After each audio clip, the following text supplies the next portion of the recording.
Good afternoon, dear students. So today there will be explanation about seminar 3 of physiology. So of course, that seminar 3 is talking about sensory system. So in the first question, we'll talk about sensory system, its structure, physiology, the concept, how the information are getting coded, and the classification of sensory receptors and different types. So first, before starting with the sensory system structure, we need to understand what does sensation mean. So what is, in your opinion, sensation mean? Think about it. So sensation is the process where, imagine you, how you can see, how you can hear. So sensation is perception of the outside world, external world, translating this external world into impulses, electrical impulses, and transmission these impulses to central nervous system, which will translate these impulses to some specific information which you will understand it. So let's take an example of light. So you see light, the receptors, sensory receptor, transduct this light into electrical impulses and then transmit these electric impulses to optic nerve and then to central nervous system, and central nervous system will integrate this information. So that's the definition of sensation. You can divide it to perception, transduction, transmission, and integration. That's in my opinion, at least. So first, structure. And let's study the structure of any sensory system. So we have the first component of the sensory system, which is receptors. So receptors can have different structure, different types, but all of them play the same role, which is transduction of external impulses or external stimuli into electrical impulses and transmit these impulses into CNS to get integrated. Integrated is, in other words, you understand it. Let's take mechanical receptor as an example. So mechanical receptor can transduct. Transduct is like transforming this, let's say, touch sensation into electrical impulses, action potentials, and these action potentials can travel through CNS into higher CNS levels, which will integrate this information. That's the basic structure of sensory system. Of course, you know that this sensory information doesn't go always to just one place, but it get uh, divided to other places. It can go to cerebellum, it can go to thalamus, and then from thalamus it can go to upper cortex. In upper cortex, you will have some the understanding of this. It can go to secondary uh, locations, secondary cortex, which will have an related understanding of this sensation. For example, let's say, for example, you see a glass, like cup of glass, okay, and this light will get transducted into electrical impulses going to CNS, and then going to CNS. It can go to the primary cortex in the occipital lobe, for example, so you will see the cup, and it can also go to other secondary centers, which will translate to, I know this, that's a glass, and it's this size, and so on. And that's why you just need to understand this. And and now the question is, why different receptors has different, like, we can feel different sensations? Simple, because they have differential sensitivity. What does this mean, differential sensitivity? So simply, your chemoreceptors in your olfactory, in your nose, can sense and stimuli the smell, but they cannot get stimulated by touch or by, let's say, by heat. other receptors have this function. So they have very differential sensitivity. They are sensitive to some specific stimuli. Other stimuli will not, or in only in very high intensity can activate it. Let's say, for example, in our eyes we have retina, we have the rods and cones. They can sense the electromagnetic waves and make electric impulses. Okay, they can make action potential out of this, but they cannot feel, for example, uh, they cannot feel the smell, they cannot feel the touch. Sometimes only in very high intensive stimuli they can understand it. For example, when you rub your eyes very hard, you can see some like lights. These lights are because some of these neurons, some of these receptors got activated by intense pressure, but that's only in this case, and so on. Uh, so now the question is, okay, we understand that sensory receptors, we have different types. They react to different stimuli activate different receptors. Okay, how our body code this information? What do you mean? So for example, if I touched you, you feel a touch, good. Now if I hit you, you will feel like this touch is, now you will feel the difference between touch and slap. And then if I hit you really hard, you will start to feel pain. So how our body understand this different stimuli and differentiate between them, how it can code this information. That's why we have the concept of coding. First type of coding is rate coding. Then rate coding is a concept which tell us about the intensity of stimulus, because action potential doesn't change, it's following the rule of all or none. Either you have action potential or you don't. So how our body can say that this hit was stronger than the previous hit when I hit you on your hand? It's simply by making more action potentials, increasing the frequency of generating of action potentials. That's the idea of rate coding. So, for example, in auditory system, we have the louder the sound, it will activate more neurons, and these more neurons will make more action potentials. So you will know that this sound is loud.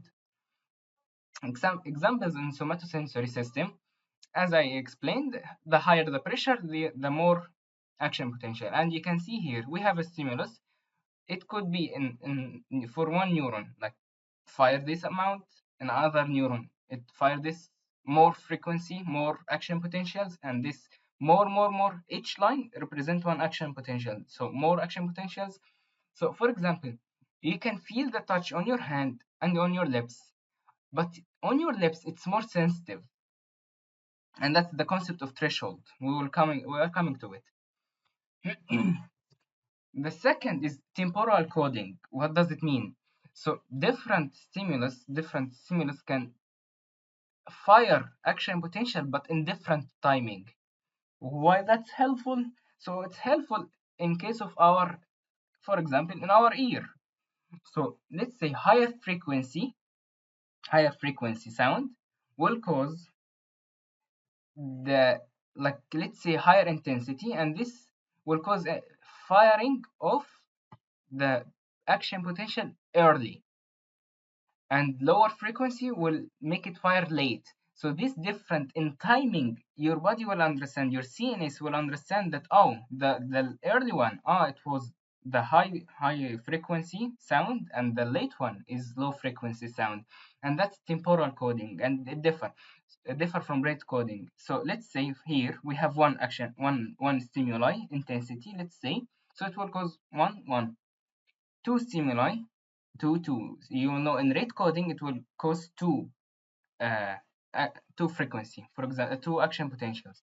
But in temporal coding, it will make the one action potential, but early, more intense, earlier, more earlier. So different timing will have different meaning for our CNS.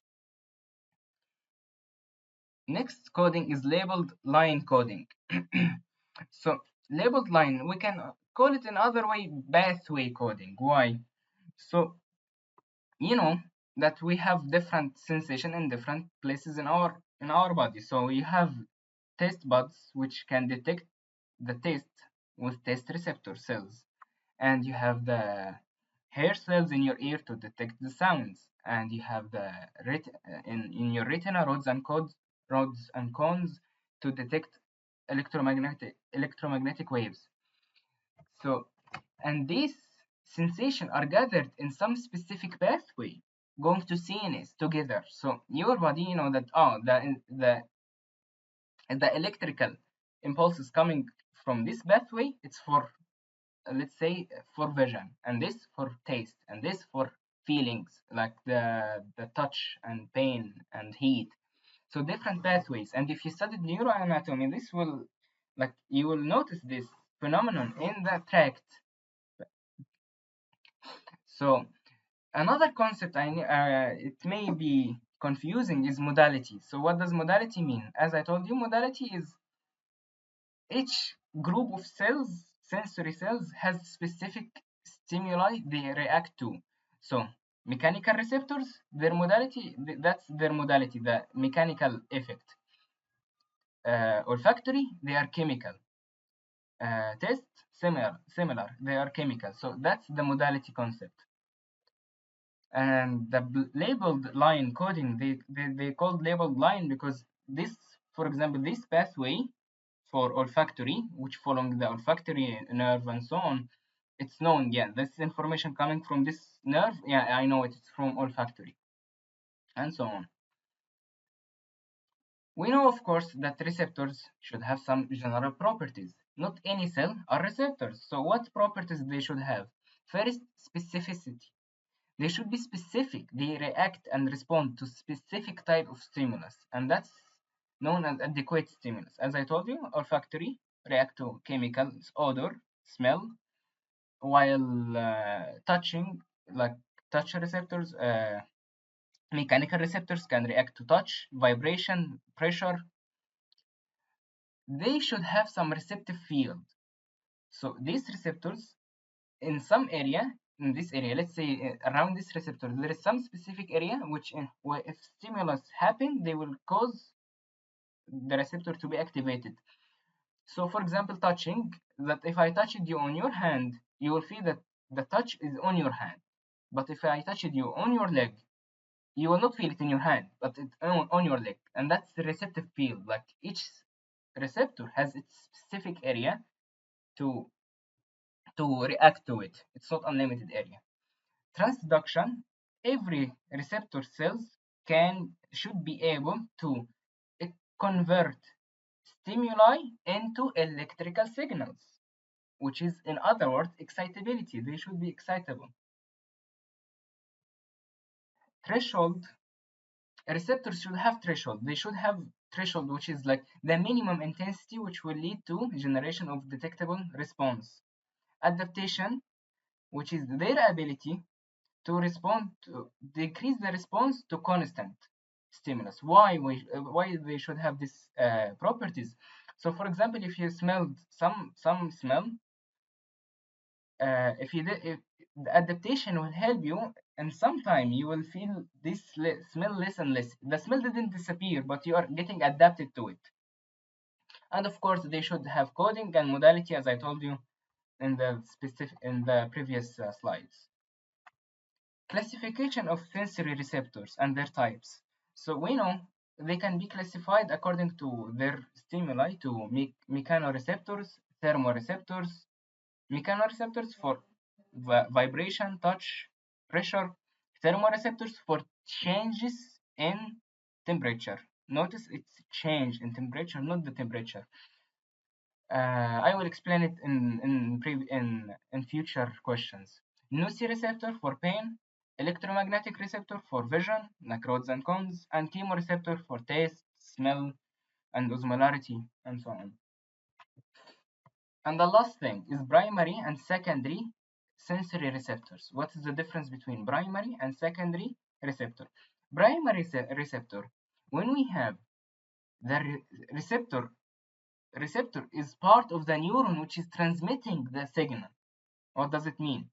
So, and as an example, in mechanoreceptor, the receptor part has this this apparatus which can react to pressure stimulus, converting it to generating potential, and this generating potential will cause action potential on the axons, and action potential will jump on the axons going to CNS. That's the primary receptor. So all of this process is happening on one neuron. While in secondary receptor, we have some specific cells, and these cells will get under the influence of their stimulus. They will cause receptor potential, and this receptor potential will cause release of neurotransmitter, and a neurotransmitter will cause to have postsynaptic action potential, and this will cause action potential in the neuron. So the difference, this has secondary receptor has synapse. It consists of some specific receptor cell and neuron, while primary is all of this process is happening on one neuron from sensation receptor until the transmission. And that was the first question. Thank you so much for listening.